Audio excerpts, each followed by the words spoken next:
주님, 그러나 저는 내내 졸다가 잠들어 버렸습니다.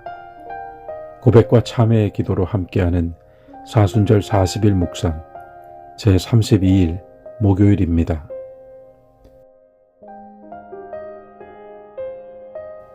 자비로우신 주님, 겟세마네 고뇌의 시간, 주님께서는 나와 함께 깨어 있으라 하셨습니다. 그러나 육에 속한 저는 자신의 일과 세상사에는 깨어 있었지만 주님의 괴로움과 슬픔에 대하여서는 깨어 있지 못했습니다. 자신의 명예와 지위, 가족과 자녀, 재산과 부에 대해서는 깨어 있었지만 영적 상태와 신앙생활에 대해서는 무감각한 마비 상태로 깨어 있지 못했습니다. 애정과 욕망, 쾌락과 즐거움을 추구하는 일에는 쉬지 않고 깨어 있었지만 죽음 앞에서 눈물 흘리시는 주님의 기도 소리에는 한시도 깨어 있지 못했습니다. 나와 함께하라 그리 당부하셨건만 저는 내내 졸다가 잠들어 버렸습니다. 참으로 주님은 항상 저를 진실하게 대하셨고 죄를 벌하지 않으셨으며 저의 허물을 정죄하지 않으셨건만 저는 많은 때의 거짓된 행실과 죄악으로 답하였습니다. 주님, 이 시간 주님께 간구합니다. 이제라도 저의 온 존재가 주님의 거룩한 사랑과 속죄와 구원을 각성하게 하소서. 제 속에 깊이 뿌리내려 있는 에고이즘과 허영과 교만과 탐욕을 직시함으로 저의 죄성에 눈뜨게 하소서. 전심으로 통회하고 자복하오니 저를 거듭나게 하소서. 세상 끝날까지 내가 너희와 함께하리라 말씀하신 주님, 영원토록 주님과 동행하는 신자가 되게 하소서. 예수 그리스도의 이름으로 기도드립니다. 아멘.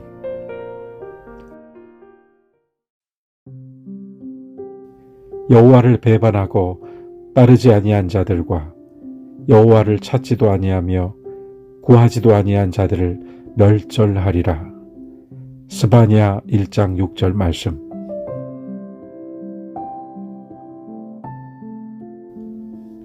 제자가 물었습니다. 선생님, 깨달음을 얻기 위해서 제가 할 수 있는 일이 있을까요? 그러자 스승이 답했습니다. 아침에 해가 뜨게 하기 위해 자네가 뭘 할 수 있겠나? 그와 마찬가지지. 그러자 다시 제자가 물었습니다. 그렇다면 선생님께서 명하시는 이 모든 훈련은 무슨 소용이 있는 것입니까? 스승이 제자의 그 물음에 답했습니다.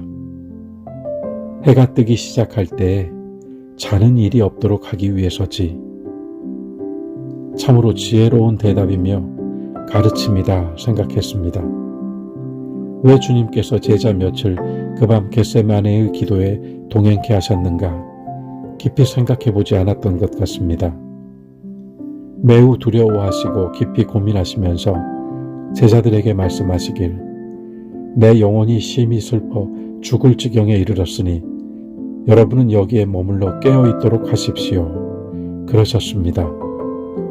공생의 가운데 종종 제자들과 무리들에게 하셨던 말씀도 기억합니다. 그런즉 깨어있으라.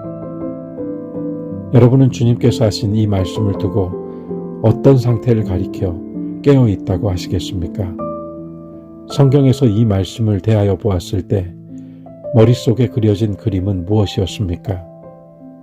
혹시 우리는 주님의 이 말씀을 역시 너무나 가볍게 우리들 마음대로 해석하고 우리들의 방식대로 적용하며 살지 않았을까요? 깨어있으라는 잠들어 있지 말라는 것입니다. 또는 무언가에 취해 있거나 빠져 있지 말라는 것입니다. 어떻습니까? 또 깨어있다는 것은 똑바로를 의미합니다.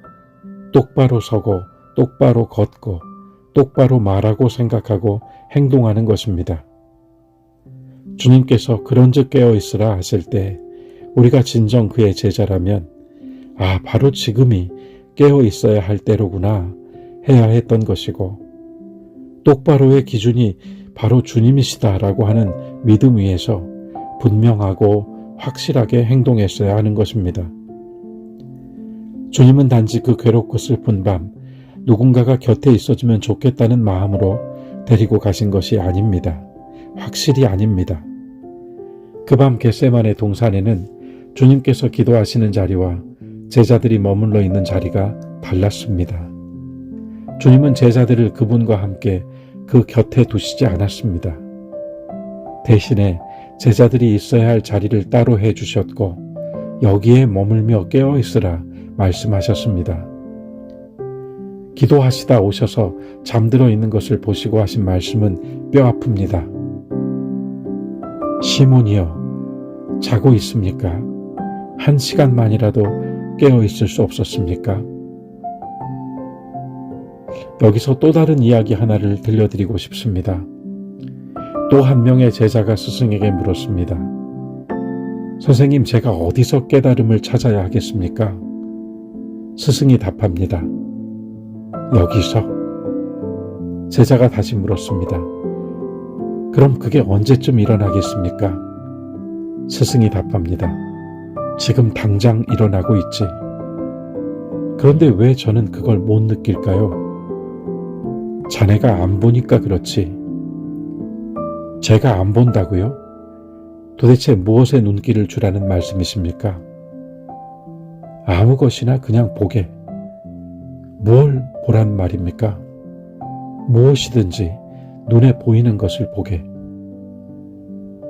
그럼 어떤 특별한 방법으로 보아야 하는 것입니까? 아니, 보통 방법으로 보면 되네. 하지만 선생님, 저는 늘 보통 방법으로 보고 있지 않습니까? 아니지. 아니라고요? 스승이 마지막으로 말합니다. 보기 위해서는 여기 있어야 하는 거야. 그런데 자네는 대개 어디 딴 데에 있거든.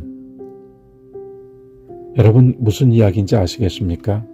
간단하게 말하면 이렇습니다. 신앙생활을 예로 들어본다면요. 예배를 드리면서도, 말씀을 들으면서도, 기도를 하면서도, 또 누군가의 이야기를 듣고 있으면서도 생각은 딴 데에 있다는 것입니다. 여기에 있지 못하고 가만히 두질 못하고 이미 다른 것을 쳐다보고 있다는 말이죠. 여기에 머물러 깨어 있으라. 주님의 이 말씀을 이제는 진정 알아차려야 할 때입니다. 그 밤이 지나고 날이 밝으면 제자들은 더 이상 스승과 함께 할 수 없습니다. 그 밤이 마지막이었습니다. 이제부터는 제자들 스스로 깨어 있어야 합니다. 그곳이 제자들이 있어야 할 자리입니다. 스스로 서고, 스스로 생각하고, 스스로 행동하고, 스스로 바르게 가야 합니다. 좋은 아버지는 장성한 아들을 여전히 곁에 두고 놓아주지 않는 아버지가 아닙니다. 아들이 어디에 있든지 자기 힘으로 꿋꿋이 서고 살아갈 수 있도록 세워주는 아버지입니다. 주님은 위로와 동행이 필요했던 것이 아닙니다. 겟세마네는 제자들이 바로 서는 마지막 훈련 장소이고 그 뒤로 주님을 따르는 모든 사람들, 우리들도 역시 주님께로부터 중요한 말씀을 받아드는 장소와 시간인 것입니다. 그런데 사실 저 역시 졸고 있는 제자들을 구경만 하며 저의 삶과 행동에 있어서 악하고 제 멋대로인 자리는 마음은 원이로되 육신은 약하도다 하는 주님의 말씀을 핑계 삼으며 마음껏 살아버렸습니다. 오늘 기도 가운데 전심으로 통회하고 자복하오니는 그토록 비겁하고 안일하고 제 멋대로 살았던 세월에 대한 통렬한 후회와 반성이었습니다. 한편 만일 제가 주님의 역할이었다면 저는 졸고 있는 제자들을 향해 호통을 치고 화를 퍼붓고 다그치고 비판하며 반성하라고 소리쳤을지 모르겠습니다.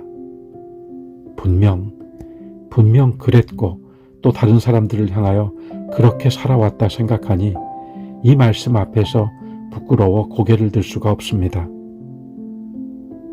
반대로 그래서 주님은 하나님의 아들입니다. 달리 이를 증명할 논리나 또 다른 기적이 필요치 않아 보입니다.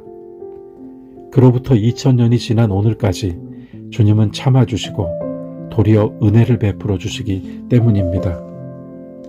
한 시간이 뭡니까? 한순간도 깨어있지 못하고 제 멋대로 잘난 척하며 살았던 나를 주님은 긍휼히 여겨주셨습니다. 내가 진정 깨어있었는가?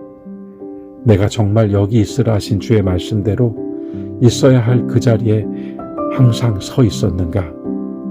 다시 자신에게 질문하게 되었다면 겟세마네, 기름을 짜는 곳이란 이 이름은 나의 남은 생의 기름을 무엇을 위하여 어떻게 짜내야 하는지 결단을 이끌어 줄 것입니다. 오늘은 우리들의 통렬한 고백과 참회를 일기로 적어보시면 좋겠습니다.